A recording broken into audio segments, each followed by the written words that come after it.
The regular season is heating up, new stars are emerging, and that means more opportunities to win up to 25 times your cash on Prize Picks, the most exciting way to play daily fantasy sports. Just select 2 or more players, pick more or less on their projection on a wide variety of stats, and place your entry. It's that easy. Let it fly to turn $10 into $250 with just a few taps. Easy gameplay, quick withdrawals, and injury insurance on your picks are what make Prize Picks the #1 daily fantasy sports app. Watch your favorite players and get paid doing it this basketball season. See your entries make progress during the game or make new entries for the second half in the fourth quarter. 3-pointers, assists, rebounds, and everything in between are yours for the taking. Join the Prize Picks community of more than 7 million players who have already signed up. Right now, Prize Picks will match your first deposit of up to $100. Just download the Prize Picks app and use code GET100. That's code GET100 on Prize Picks for a first deposit match of up to $100. Prize Picks. Pick more, pick less. It's that easy. Hello and welcome. It is Eric Erickson here, the Eric Erickson Show. Sorry I missed you guys yesterday. Had a spur of the moment, literally 15 minutes before the show situation come up, and we had to go to best of tape. But I'm here today, and the news is final. Elon Musk has bought Twitter, and there is a glorious meltdown over the whole situation. Ari Melber on MSNBC, listen to this. He says this might happen. This might happen if Musk takes over. You own all of Twitter or Facebook or what have you. You don't have to explain yourself. You don't even have to be transparent. You could secretly ban one party's candidate or all of its candidates, all of its nominees, or you could just secretly turn down the reach of their stuff and turn up the reach of something else, and the rest of us might not even find out about it till after the election. Elon Musk says this is all to help people because he is just a free speech, philosophically clear, open-minded helper. The current Twitter management has banned Donald Trump. The current Twitter management is alleged to have what's called shadow banned people. I actually think most of the people who think they're shadow banned are actually just bad at Twitter. They suck. Their tweets don't get traction, and they say, "Oh, I must be shadow banned. I didn't get enough likes." Nah, actually, your tweet sucked. There are instances, though, where it has happened, and Twitter has admitted they have done this. They've essentially turned down people's reach, their ability to see. A lot of conservatives are just convinced they've been shadow banned. I don't think that's the case, but I do think it does happen in some cases. They have disproportionately gone after people on the right. My account got turned off for factually accurately saying that Laurel Hubbard, the transgender weightlifter who was competing as a woman in the Olympics, was a biological male. I used the phrase biological male, true statement of fact. My account got turned off for daring to say that. Elon Musk is a free speech absolutist, and these people are having a meltdown over it. The First Amendment does not apply to private companies, but if you wish it to apply to a private company, you're allowed to apply it to a private company. Elon Musk is an African immigrant to the United States of America who has become the world's wealthiest man. He is the quintessential American success story, and the left is having a meltdown. Interestingly enough, we should be thanking all of the progressives who bought Teslas for making this day possible. AOC has a Tesla. We should be sending thank you cards to Alexandria Ocasio-Cortez for buying Teslas to make this happen, for Elon Musk to be able to buy Twitter. Listen, first of all, you need to note that Elon Musk is not a conservative. I'm not quite sure how Musk became a darling of conservatives. He's not one. He's a progressive hedonist. He is of the left socially. He is a hedonist. He's not a Christian. He is of the left, largely politically. He takes government subsidies. That's how he made Tesla so big. He's not some libertarian. He's libertine. He's not libertarian. He's not the darling of the right. And yet, it is just an absolute meltdown by people on the left. He was the left-wing darling until all of a sudden he dared to suggest that, maybe Twitter shouldn't be banning, I don't know, the accounts of the sitting president of the United States when they're not going to ban the propagandists of communist China or the mullahs of Iran. Why are you banning the president of the United States? This all came, by the way, because Twitter banned the Babylon Bees account. That was, by and large, the impetus, the final act that broke the camel's back that got Elon Musk to start thinking about this. Why? Elon Musk had done an interview with the Babylon Bee guys. It was a great interview. It was about free speech, among other things. And then the Babylon Bees account got suspended on Twitter because the Babylon Bee gave Rachel Levine a Man of the Year award. They said they were giving her a Man of the Year award or some such, or her. I said Rachel Levine is a man, him. They gave him the Man of the Year award. And I'm so used to calling people named Rachel women, but Rachel Levine is actually a dude. And you couldn't say that on Twitter, and they got their account turned off. And Elon Musk took notice of the fact that Twitter is disproportionately applying its rules to people on the right. People on the left can say all sorts of absurd and atrocious things, hateful things, death threats, and the like, and rarely will they get their account turned off.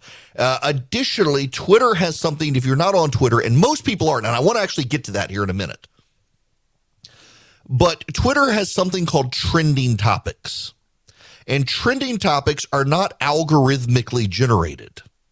Twitter topics are run by individual progressives at Twitter who use it as a way to engage and incite mobs on the left. That is very much something you need to understand. It doesn't get covered a lot. The trending topics have editorial comments underneath them, and those editorial comments tend to be written by progressives. So, for example, a progressive who's worked for a lot of left-wing causes and left-wing organizations named Judd Legum now spends his days trying to generate mob outrage against corporations giving to the right. Judd Legum targeted Toyota yesterday and pointed out Toyota was giving money to Republican candidates who had defended January 6th. And it was all to get the mob. And Judd Legum is a former Clinton operative, progressive, worked at a progressive think tank. And the Twitter editorialist who decided to highlight his story as a trending topic just referred to him as a journalistic investigator. And left all the partisanship out of it, left all the partisan angle when they know that this is the guy. But there's a larger story here that I think is very important, and this is the one that I think everybody needs to understand. This is the most important topic. Much like Fox News, CNN, and MSNBC, Twitter really does not have a lot of Americans using it. We've got a nation of 330 million people, and maybe a million or two watch Fox. Another million watch CNN and MSNBC. 25 million Americans have Twitter accounts. Maybe 2.5 million to 3 million Americans use them. Disproportionately, it's progressives who use it. Overwhelmingly, members of the media use Twitter because Twitter has become the kind of social gathering place, the town square, where a lot of journalists do their basic reporting. The number of stories in news outlets based on 3 or 4 angry people on Twitter who are anonymous is amazing these days, particularly in the entertainment press. You get 2 or 3 people who say something on Twitter, there's going to be a news story suggesting it's a trend when really it's 3 anonymous trolls on Twitter complaining. This is really the big problem here. Twitter disproportionately is used by progressives and reporters, and you can tell by some of the reaction by reporters outraged that Elon Musk may dare to enforce Twitter's rules equally and fairly or scale them back to allow more speech. Even if the media considers it misinformation or disinformation, you can tell Twitter's become their safe place, and they are upset that Elon Musk might allow people in who they don't get to control. Twitter disproportionately censors people on the right against the left, in large part because reporters get outraged by people on the right and beg Twitter to do it. But overwhelmingly, most Americans are there, and they don't care about the issue. And that goes to a larger issue here as well, the January 6th issue. Now, I will readily submit January 6th is far more serious than Elon Musk buying Twitter. And in fact, I, to this day, think the people who stormed the U.S. Capitol should, by and large, go to jail. There are some who just happened to wander in. They thought, oh, the crowd went in. Let's go see what's going on. And they trespassed technically, but really they didn't know what they were doing. They thought you go into you used to be able to wander into the Capitol. But there were a lot of malcontents and malicious people who stormed the Capitol. I think they should go to jail. I think it was a big deal. I think a lot of people on the right downplay January 6th. However, a lot of people on the left overplay it. Give it disproportionate coverage, in large part because they hope, they don't think, they hope it will hurt Republicans in November. And members of the media go overboard in January 6th coverage. But here's the thing. As much as it was a big deal, it was bad, it should be condemned. I can say all those things. It's not going to matter. I'm still going to get hate mail for saying this. Most Americans don't care. Most Americans don't care. They really don't. They just don't. I'm sorry. They don't care about Twitter being bought by Elon Musk. They don't care about January 6th. They got bigger issues: the cost of gas, empty store shelves, the cost of groceries, their declining paycheck based on inflation, all of these things. The public cares far more about these things than they do January 6th or Tesla or Elon Musk, rather, buying Twitter. And yet the media disproportionately covers these things, in large part because reporters who cover these things are on Twitter. They see what is being talked about on Twitter. They presume that people off Twitter must care about it, and so they give disproportionate weight. There is an argument to be made that a lot of reporters give disproportionate weight to January 6th because of the seriousness of the matter, but I don't actually think that's it. Now, I know if you care about January 6th greatly, you will deny this with your dying breath and say I'm wrong, but actually you are wrong. You too are on social media and care about this more likely than not than people with no social media accounts. Twitter shapes the news disproportionate to what Americans care about. It has also sabotaged political campaigns.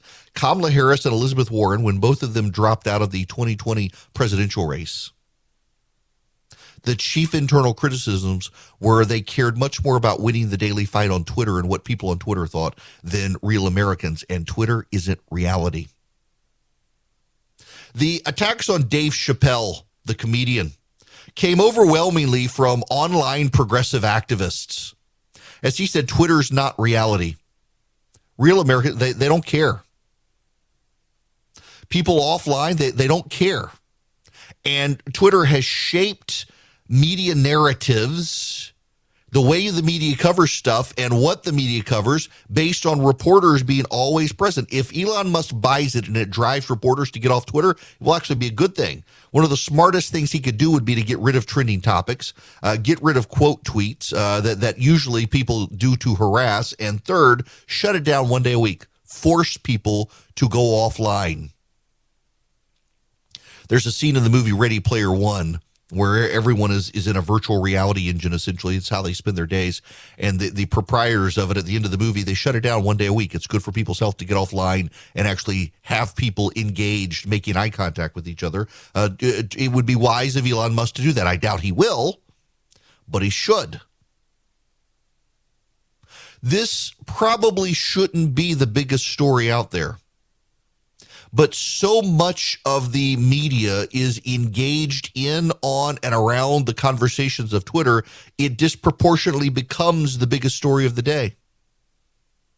And that's a damning indictment on how the press does its job these days, because I venture to guess that 9 out of 10 of you think there's a bigger story out there than this one that should be covered. The border, the dead Border Patrol agent, things like that. There's so much more. And yet we're forced to listen to the hysterics of people who are upset that Elon Musk, an American success story. It's an American success story, an African immigrant. I guess you could call him an African American, who is the world's wealthiest man. An American success story has bought Twitter to take it private so it is less bullied by shareholders and advertisers into doing things that one side with political clout wants so that he can preserve and protect the town hall. Jeff Bezos bought the Washington Post, and the left was okay with that. The idea that Elon Musk might buy to preserve and protect Twitter has them outraged. Why? Because they don't really care about speech and ideas. They care about having their own safe space. And now it might just be a little safer for them. It might be a little more dangerous for them. It might be a little more free speechy. And that's actually good for democracy, not bad for it. Hello, it's Eric Erickson here. This is the Eric Erickson Show across America. The phone number is 877-973-7425. One programming note, I'm doing the all call now here. There is a big Senate race in Georgia.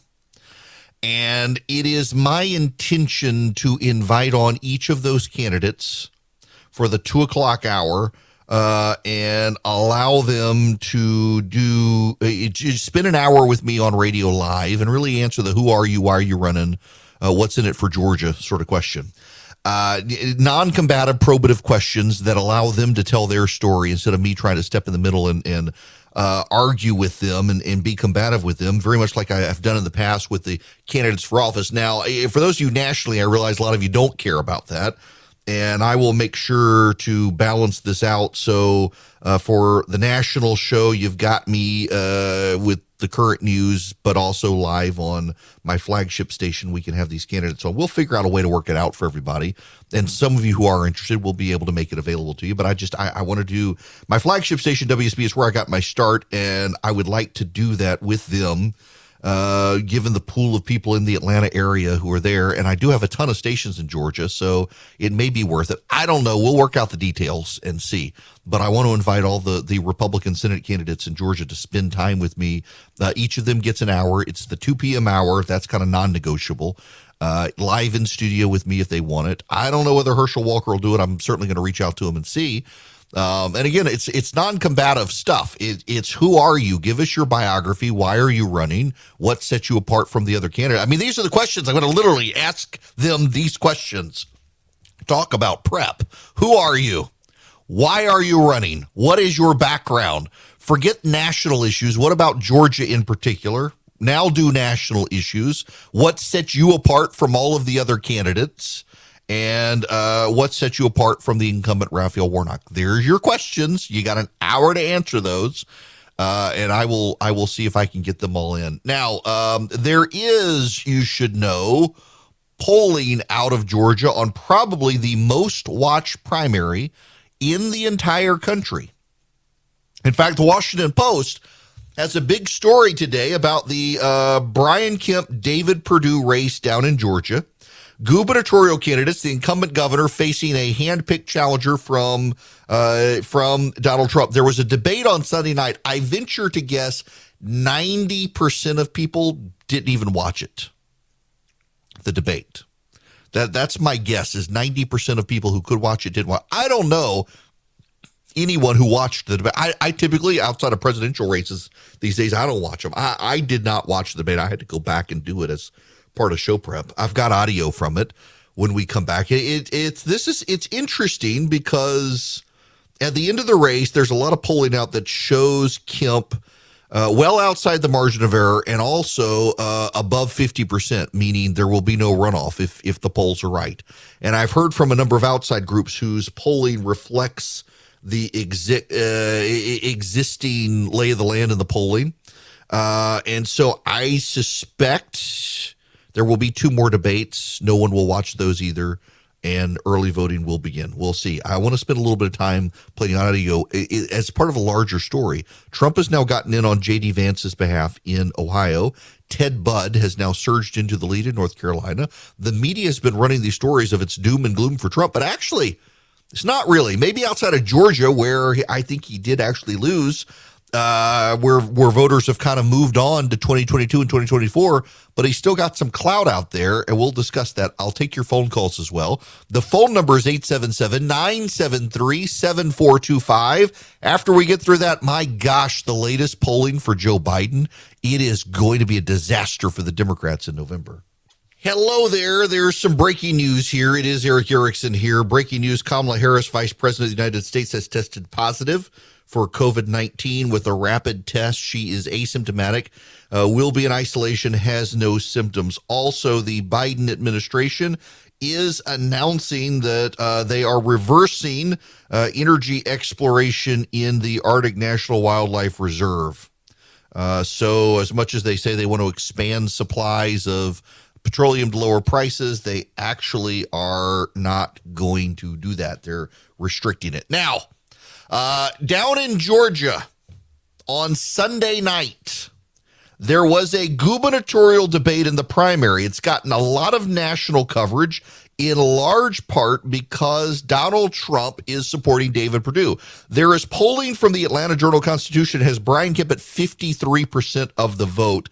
Thus far, Perdue has not been able to make headway. Now, I will say that the polling, though it has Kemp at 53% and Perdue at 27%, was taken between April 10th and 22nd. I actually don't like those polls. I don't like polls that last that long. Dynamics can change. I don't know, though, that dynamics have changed here.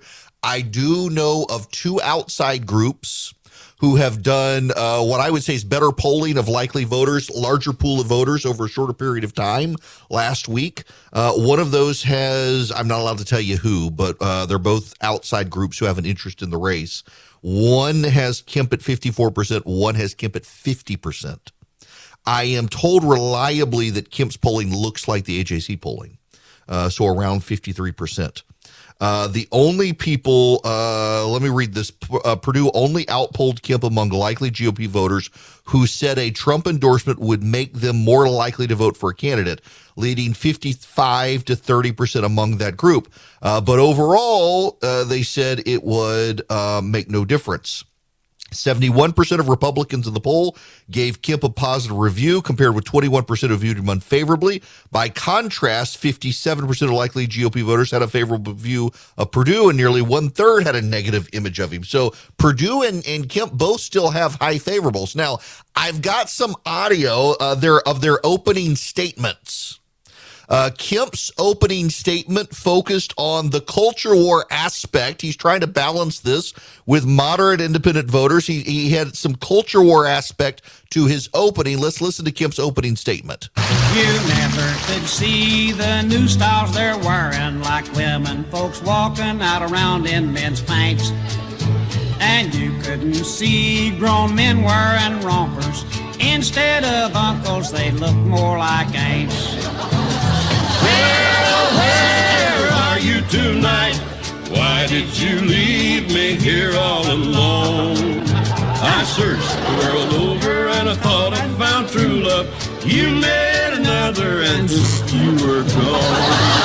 Now that was Brian Kemp's opening statement, focused on the transgender sports ban and men and women. Well, Perdue's opening statement sought to explain why he was supporting Brian Kemp up until a month before he entered the race, and then suddenly couldn't support him anymore. Here's David Perdue's opening statement of the debate. The neighbors know well the reason we broke up. I found out the way you got your enjoys.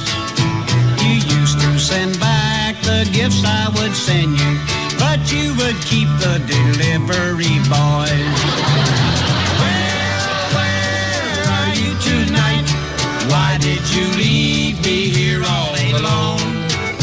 I searched the world over and I thought I found true love. You met another and you was gone. Thank you to the fine folks at Hee Haw. Actually, I'll just give you, if you want a real taste of the debate, this is, and I'll explain why after this is the debate. If he were a Democrat, even his strongest supporters would be calling this a gross, corrupt cover-up. Well, first of all, I'm not going to let you call me corrupt like you let John Ossoff call you corrupt. And your record and what you're saying is completely false. And look, I was Secretary of State for 8 years, and I don't need to be lectured by someone that lost their last election about what our voting laws are and who has responsibilities for those. Well, the only reason I'm not in the United States Senate is because you caved in and gave the elections to Stacey or to the liberal Democrats in 2020. You're the top cop in this state. It's your job to make sure that we prosecute voter fraud. And right now, you're telling the people of Georgia that not one person violated the law in voter fraud in 2020. Is that right? That's not what I'm saying. What I'm saying is we got information, some from one of your friends that sent it to us, and we actually did something about it, and we sent it to the Secretary of State's And what's office. been done about that? But you're talking about somebody that was a candidate on the ballot that didn't even ask for a recount. And while we were passing the strongest Elections Integrity Act in the country, you were nowhere to be found. Weak leaders take credit when things go well. Weak leaders and blame I'm telling you, they people. blame somebody else when it doesn't. Hey, weak leaders blame everybody else for their own loss instead of themselves. I stand for the truth. That basically was the Republican debate in Georgia on Sunday night. Now, I will tell you, I don't think it's going to make up anybody's mind. I look, the only people I know who watched that debate were the partisans for Kemp and Perdue. People who were undecided, they had better things to do on Sunday night than watch David Perdue and Brian Kemp yell at each other. It didn't make any sense. I don't think these debates are deeply persuasive one way or the other. But it's a slugfest that makes the partisans on both sides happy. I got the Brian Kemp wins the debate email, and I got the David Perdue wins the debate email within minutes of each other. It's garbage. The larger issue is Donald Trump's involvement. Now, I'm told from Greg Bluestein, one of the best political reporters in the nation, he's down in Georgia, that $2 million of additional funding is coming into David Perdue's race down in Georgia. We got a door knocker yesterday, came by for the Kemp campaign, putting hangers on the front door of our house. I haven't seen anything from the Perdue camp. The Brian Kemp camp message right now is pushing absentee balloting. He's kept Georgia safe, strong, and open when other governors closed it. That was kind of the note on the hanger for the door. Haven't seen that with the Perdue team, which is interesting. The Kemp team clearly has a ground game trying to win an absentee ballot race in Georgia. Interestingly enough, absentee balloting is a little more complicated. So in the last election, this is all because of the voter reform law. In the last election, I could go online, fill out a form, and submit my absentee ballot. With the current one, I've actually got I can fill out the form online, but then I have to convert it to a PDF. I've got to sign it, and then I've got to send it back. It's a more complicated process. It's going to reduce the number of absentee ballots, which frankly, I don't think that's a bad thing. More people should be voting on Election Day. I just know I'm going to be tied up with this job on Election Day and not be able to do it. So the AJC polling, it's worth thinking about here because Herschel Walker dominates. Walker is nowhere to be seen around the state except in select venues. He's not doing a lot of interviews. I'm going to invite him on the show just to let him make his case to voters without any pushback from me. Just who are you? Why are you running? What's your background? How do you separate yourself from everybody else? What do you want to do for Georgia? And he's at 66% in the polls. Now, this comes after some really sustained, nasty attacks on him. He's being challenged by Gary Black, the state ag commissioner, Latham Sadler, a Navy SEAL, Kelvin King, a housing contractor who ran black voters for Trump here in Georgia. And he's got only 10% have a negative view of him. It's 3/4, 75% of voters have a favorable view of him in the state. And look, the Warnock team is freaked out.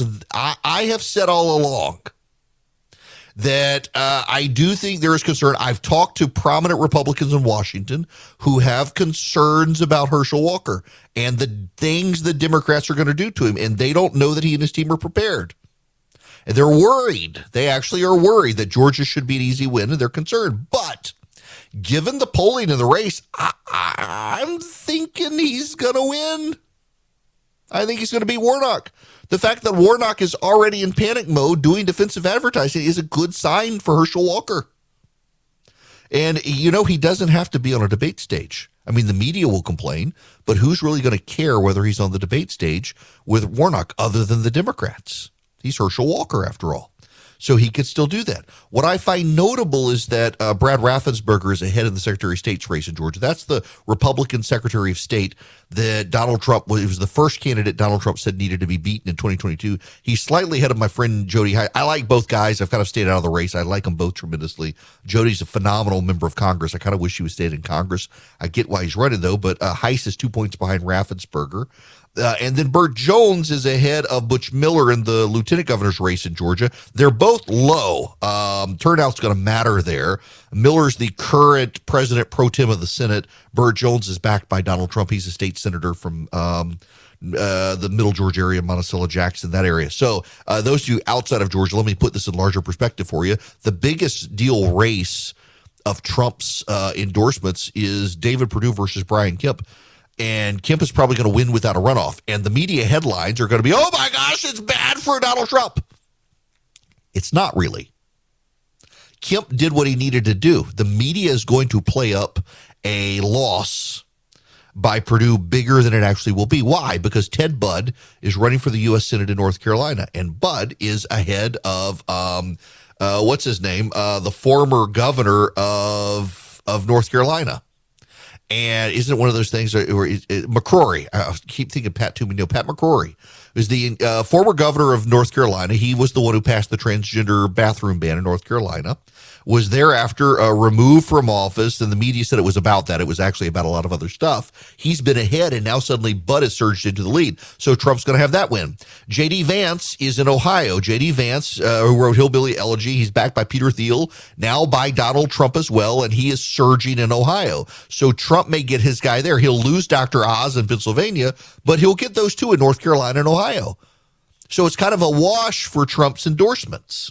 The media is so obsessed still with Donald Trump, who, by the way, says he will not come back to Twitter. He allegedly, from what I'm told, has contract obligations with Truth Social, his social media account, and he's going to stay there. I suspect we're going to wind up seeing him come back to Twitter, honestly, but his campaign insists no, he's not.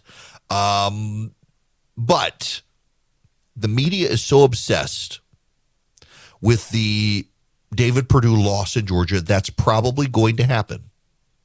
They are going to monumentally make it about Donald Trump. The fact of the matter is, Burt Jones is ahead of Butch Miller. Donald Trump picked him. Herschel Walker is ahead of all the other candidates combined. Donald Trump picked him. Jody Hice is roughly tied with Raffensperger. Donald Trump picked Hice. And the other two people, I even forget their names. They're running for attorney general and for insurance commissioner. Trump should have never weighed in on those races. The incumbents are actually phenomenal conservative people who will probably win. And no one's going to pay attention to those races anyway. But because the media is the media is obsessed with Trump's wins and loss record. They will tend to ignore Ohio, and they will tend to ignore North Carolina. And I don't know that J.D. Vance is going to pull it out in Ohio, but the fact is Trump's come in and done work for him, and that's giving him a surge in the polling. Clearly, there is a market for Trump endorsements, but they need to be selective. Donald Trump's problem in Georgia was that he decided to endorse in every race with a lot of untested candidates who had loyalty to him, and they're not the best candidates, including, frankly, David Perdue has not been the best candidate. He's not good on the campaign trail.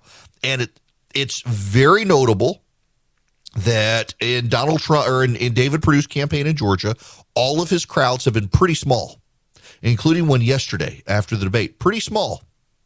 And that's kind of a signifier for me that the campaign has just never caught wind in Georgia, particularly against a guy who really has done almost everything right as governor.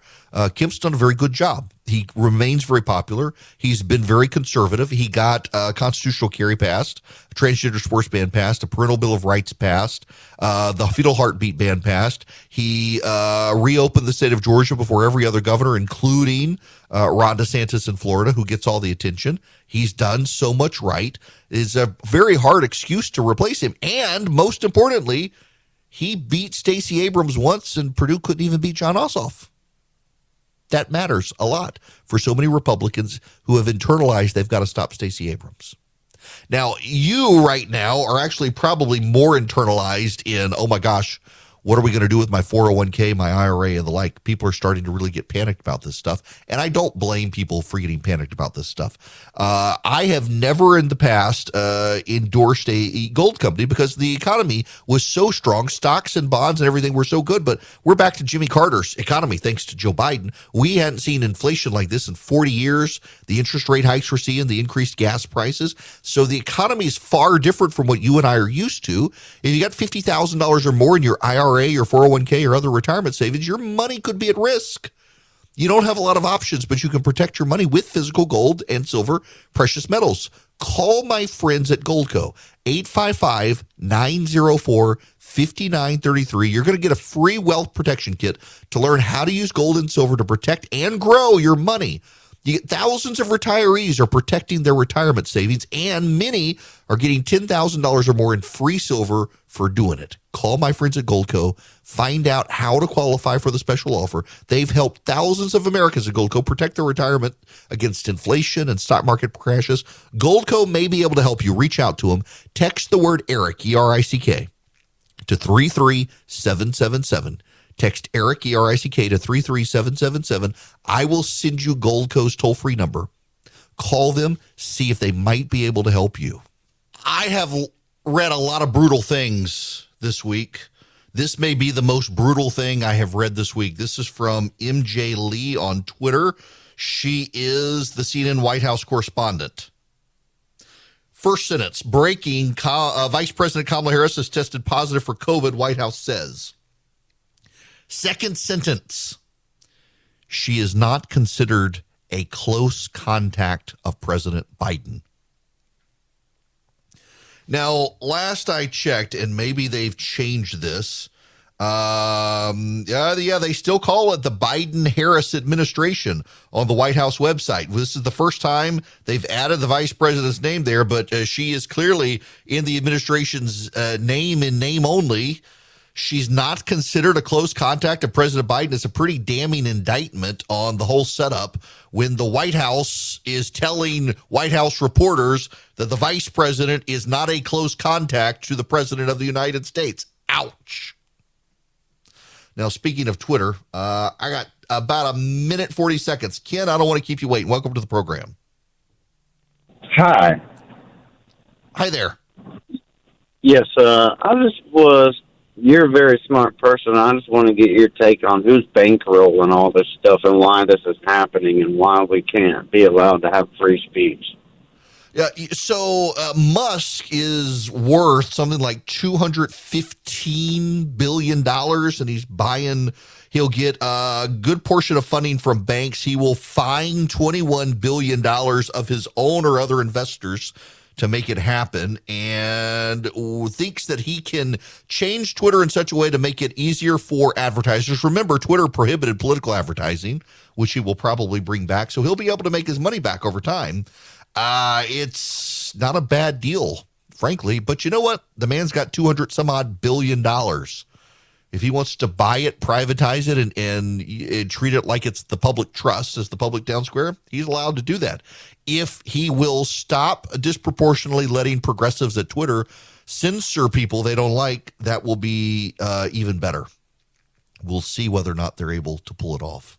Okay, the phone number here, 877-973-7425. When we come back, we really got to move nationally to the situation with the President of the United States. He is really it is a bad, not good setup for the Democrats in November. It keeps getting worse. And even one of the most famous Democratic pollsters, Mark Penn, is out saying this is the perfect storm. Doom awaits the Democratic Party.